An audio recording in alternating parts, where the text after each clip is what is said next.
قرآن پاک میں دو قسم کی صورتیں، ایک تو یہ میں نے عرض کر دی اس کی ترتیب، اسی طرح دو قسم کی صورتیں، کچھ مکی صورتیں ہیں اور کچھ مدنی صورتیں ہیں۔ ہمارے طالب علم اکثر اسکولوں اور کالجوں میں یہ سمجھتے ہیں کہ جو مکے میں نازل ہوئی وہ مکی ہیں، جو مدینے میں نازل ہوئی وہ مدنی ہیں، حالانکہ ایسا نہیں ہے۔ جو ہجرت سے پہلے نازل ہوئی وہ مکی ہیں اور جو ہجرت کے بعد نازل ہوئی وہ مدنی ہیں۔ وہ آیت اگر بدر میں بھی نازل ہو نا، کچھ قرآن مجید کی آیات مختلف مقامات پر بھی نازل ہوئی ہیں، مختلف مقامات پر۔ حضور بدر میں تھے تو وہاں بھی قرآن مجید نازل ہوا، نبی کریم علیہ الصلوۃ والسلام احد میں تھے تو وہاں بھی قرآن پاک نازل ہوا۔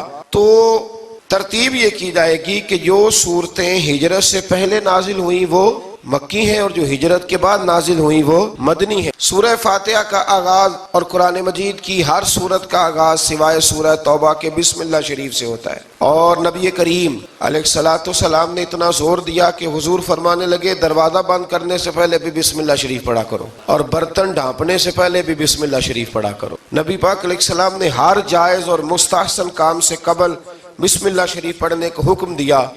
بسم اللہ کے مفاہیم کیا ہیں؟ فرمایا بسم اللہ الرحمن الرحیم، اللہ کے نام سے شروع جو بڑا ہی مہربان نہایت رحم کرنے والا ہے۔ باقی ترجمہ کرنے والوں نے کہا کہ شروع اللہ کے نام سے، تو اعلیٰ حضرت فرمانے لگے کہ پھر تو شروع سے ہو گیا، پھر تو شروع سے ہو گیا، تو حضور پھر کیا ترجمہ کریں؟ فرمانے لگے یہ ترجمہ نہ کرو کہ شروع اللہ کے نام سے، بلکہ ترجمہ یہ کرو کہ اللہ کے نام سے شروع۔ یہ دیکھیں نا، سوچ ہے نا بزرگوں کی، اللہ کے نام سے، تاکہ واقعی اللہ کے نام سے شروع ہو۔ پھر ارشاد فرمایا الحمدللہ رب العالمین، تمام تعریفیں اللہ کے لیے جو تمام جہانوں کو پالنے والا ہے۔ جب انسان کو تھوڑا سا ترجمہ آتا ہو نا، اس کی تھوڑی توجہ ہو، اسے نماز پڑھنے کا بھی بڑا ہی مزہ آتا ہے۔ نبی کریم علیہ السلام فرماتے ہیں، رب فرماتا ہے یہ سورہ فاتحہ میرے اور میرے بندے کے درمیان آدھی ہے، آدھی میری ہے آدھی میرے بندے کی ہے۔ جب وہ کہتا ہے نا مالک یوم الدین، تو یہاں تک وہ میری تعریف کرتا ہے، ایاک نعبد و ایاک نستعین تک پہنچتا ہے تو اب میرا اور اس کا آدھا کام شروع ہو جاتا ہے۔ پھر آگے میرا بندہ جب مجھ سے دعا مانگتا ہے تو یہ اس کے الفاظ ہیں جو میں اپنے فضل سے قبول فرمایا کرتا۔ تو ارشاد فرمایا تمام تعریفیں اللہ کے لیے جو تمام جہانوں کا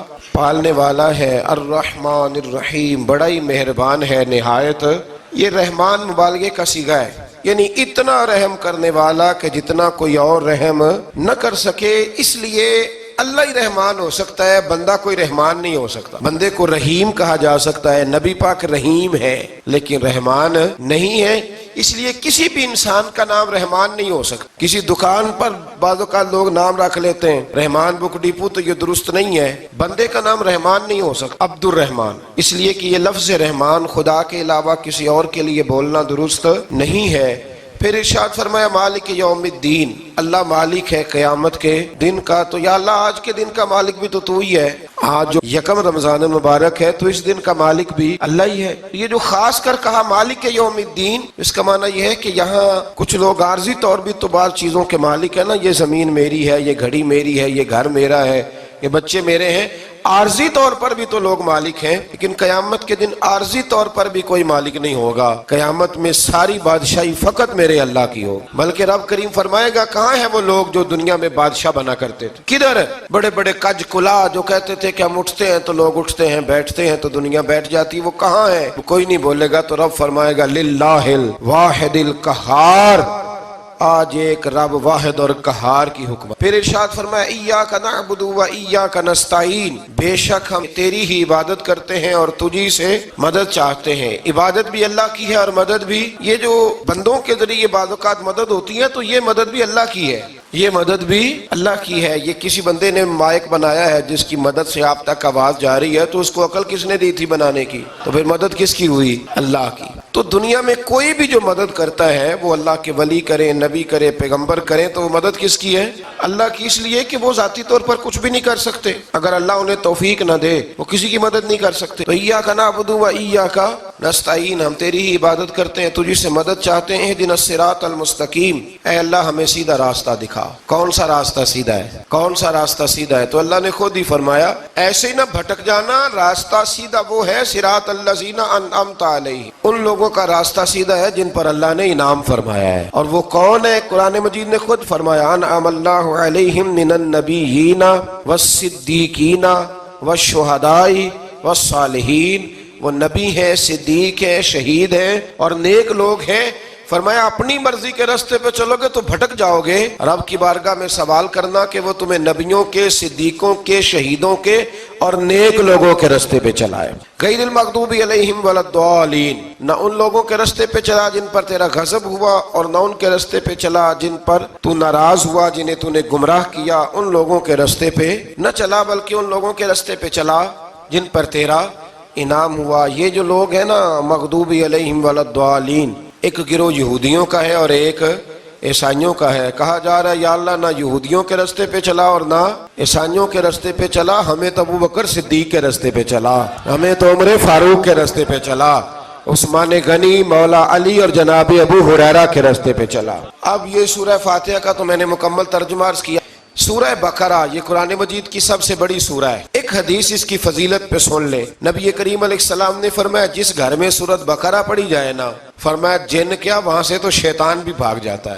سورہ بقرہ گھروں میں پڑھیں، یہ سب سے بڑا تعویذ ہے۔ اگر گھر میں جنات ہوں، کوئی آسیب ہوں، اور یہ وہ والا تعویذ ہے جو مدینے والے رسول نے عطا فرمایا ہے۔ یہ سب سے بڑی سورہ ہے۔ مفسرین فرماتے ہیں اگر کوئی استدلال کی قوت رکھتا ہو تو ایک 100 چیز کا اللہ نے حکم دیا ہے، بلکہ امام اعظم فرماتے ہیں 100 تھوڑی ہے، میری نظر سے پڑھو تو 1000 چیزوں کا حکم دیا ہے، 1000 سے منع کیا ہے، اور 1000 قسم کی نصیحتیں اللہ کریم نے سورہ بقرہ کے اندر فرمائی ہیں۔ اس سورہ مبارکہ کا جو پہلا رکوع ہے نا، اس میں جو سب سے پہلی آیت ہے وہ ہے الف لام میم۔ ان کو کہتے ہیں حروف مقطعات۔ پہلا لفظ ہی جب کوئی قرآن مجید کا پڑھتا ہے نا، بہت بڑا عالم فاضل، بہت بڑا محدث، تو اسے یہ کہنا پڑتا ہے کہ میں نہیں جانتا، اللہ جانتا ہے یا اللہ کا رسول جانتا۔ الف لام میم کا معنی ہم نہیں جانتے، اللہ جانے یا اللہ کا رسول جانے، یا جس کو وہ دونوں بتا دیں وہ جانتا ہے، ورنہ یہ اللہ اور اس کے رسول کا راز ہے۔ یہ آگے ارشاد فرمایا ذالک الکتاب لا ریب فیہ، یہ وہ عظیم کتاب ہے جس میں شک کی کوئی گنجائش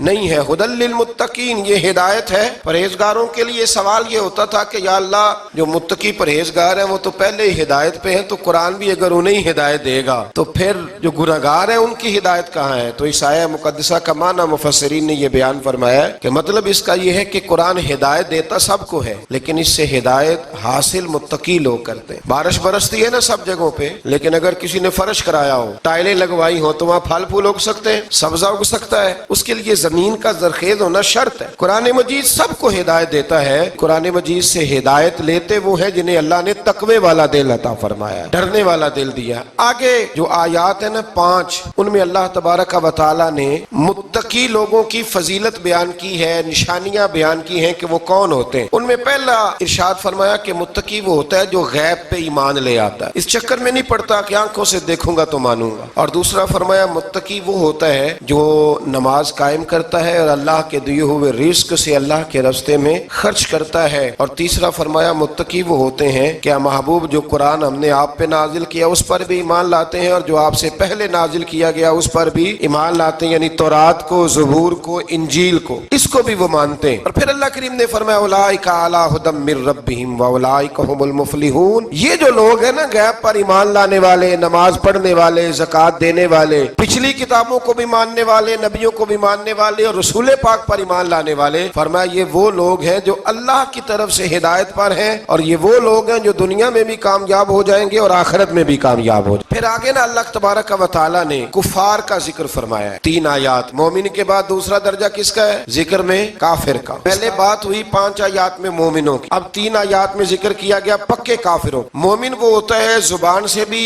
اللہ اور اس کے رسول کو مانے، ان کی لائی ہوئی چیزوں کو مانے اور دل سے بھی تسلیم کرے۔ اور کافر وہ ہوتا ہے کہ جو نہ زبان سے مانتا ہے اور نہ ہی دل سے تسلیم کرتا ہے۔ پھر اللہ تبارک و تعالی نے 13 آیات کے اندر، 3 آیتوں میں کافروں کا ذکر کیا اور 13 آیات کے اندر پھر منافقین کا ذکر فرمایا ہے۔ منافق اس کو کہتے ہیں، منافق اس کو کہتے ہیں جو زبان سے تو دعوے اونچے اونچے کرتا ہے ایمان کے، لیکن اس کے دل میں ایمان موجود نہیں ہوتا۔ آپ حیران ہوں گے، یہیں پہ بات کو ذرا غور سے سمجھیں کہ مومنوں کا ذکر 5 آیات میں اور کفار کا 3 آیات میں، پکے کفار اور منافقین کے لیے اللہ نے اگلے ہی رکوع میں 13 آیات بیان فرمائی۔ 13، یہ خطرناک گروہ ہے منافق، یہ خوفناک لوگ ہیں، یہ وہ چھپی ہوئی بیماری ہے کہ جس کو پکڑنا تھوڑا مشکل ہے۔ کچھ بیماریوں کو ڈاکٹر کہتے ہیں نا یہ خاموش قاتل ہے، قتل کر دیتی ہے پر پتہ نہیں لگنے دیتی۔ اسی طرح منافقین کا ٹولہ ہے۔ قرآن مجید کہتا ہے ان منافقین کے بارے میں